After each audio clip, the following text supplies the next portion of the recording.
సాహిత్యలోకం. ఆ కోమలాంగి ఎన్ని చిక్కని చల్లని సాయంత్రాలు నాపై నుంచి జారుకుంటూ పోయిన, ఎన్నో వెన్నెల రాత్రులు ఒంటరి నాపై పరవశంగా ప్రవహించిన, హేమంతాలు ఎన్ని వచ్చిపోయినా వసంతం కొరకు వేచి చూసే కోకిలవై, గ్రీష్మ తాపంతో శూన్యాకాశంలో ఆకాశం ఎదురు చూస్తూ ఏదో ఒక తోటలో ఎప్పుడో ఒక మొగ్గ నాకై చిగురించి పువ్వై విరబూసి మోడు వారిన మనోవనాన్ని తన చల్లని చూపులతో పులకింపచేసి చిగురింపచేసే ఆ కోమలాంగి కోసం హృదయద్వారాలు సదా తెరిచి ఉంచాను. రచన శ్రేష్ఠి శేషగిరి. బంధం.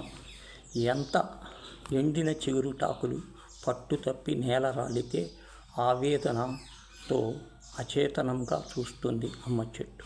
బాధపడకమ్మ, చిగురువై మళ్ళీ ఏ కొమ్మలో చిగురుస్తాలే. గాలి మోసుకుపోతుంటే ఆగి చూస్తూ ఓదారుస్తూ ఉంటుంది. ఆచార్య జీవీఎస్. 2 వాక్యాల లేఖ. ఏమిటా మనస్సు చీకటిలోన ముడతలు పడిన అడుగులతో ఈ వయసులో వెతుకుతుంది. చిగిరిపోయిన కాలాన్ని కప్పుకొని వణుకుతున్న ఈ చూపులు అడిగాను 50 ఏళ్ళు.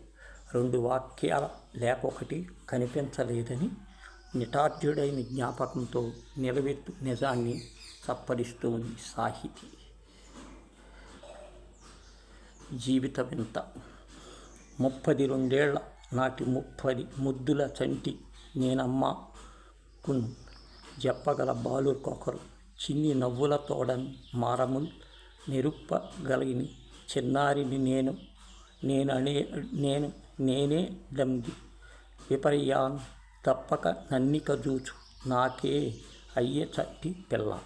బుజ్జగింపు చాలించు మందుల నీయగల నేను రజ్ఞతో గట్టినట్టుల నా మాటను వినుచుండెను.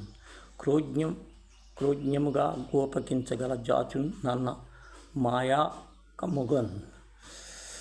నిజముగా జీవితాన్ని వింతలు మెండుగా నిండుదానిని.